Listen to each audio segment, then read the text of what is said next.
भन्छ नि सबैले समयमा आफ्नो ठाउँमा आएपछि पुगेपछि आफ्नो औकात देखाउँछ भनेर। सेम त्यस्तै अहिले नेपालमा भइरहेछ।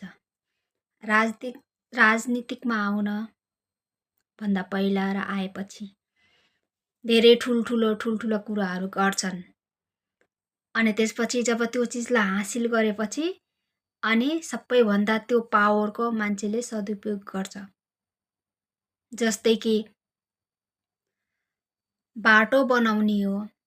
बाटो बनाउनु छ। जहाँ मेन रोडमा भएको घरहरू त्यो त तोड्न जायजै हो। बाटो फराकिलो होस्, ठुलो होस्, राम्रो होस्, हेर्नका लागि पनि राम्रो होस्। अब जहाँ गाउँ-गाउँभित्र, बस्ती-बस्तीभित्र त्यहाँ अलरेडी पिच बाटो छ।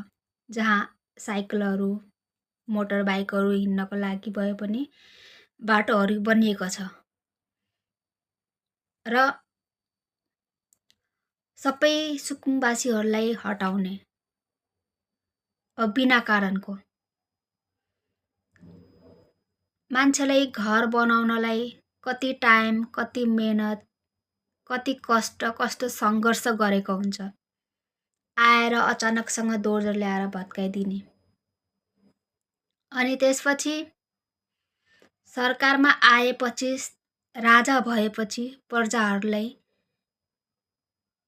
नपुगेको चिजलाई पुरा गर्ने हो कि न सरकारहरूले उल्टै जनताहरूलाई दुःख दिने हो। जस्तै अब सुकुम्बासीहरू अब त्यसमा प्लट किन बनाए, किन बसे? हर कसैले प्लट किन्ने हिम्मत हुँदैन। जमिनको कीमत यति धेरै छ जति घर बनाउन लाग्छ त्यसको भन्दा डबल मूल्य तिर्नुपर्छ जमिन किन्नलाई। रह्यो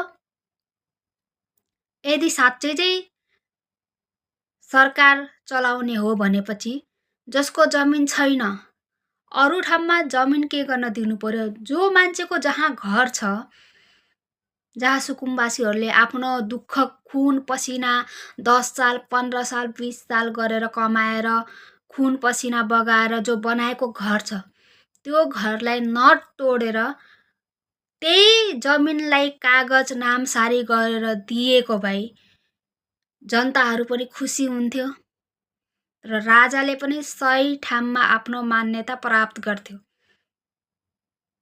तर त्यस्तो केही भएन।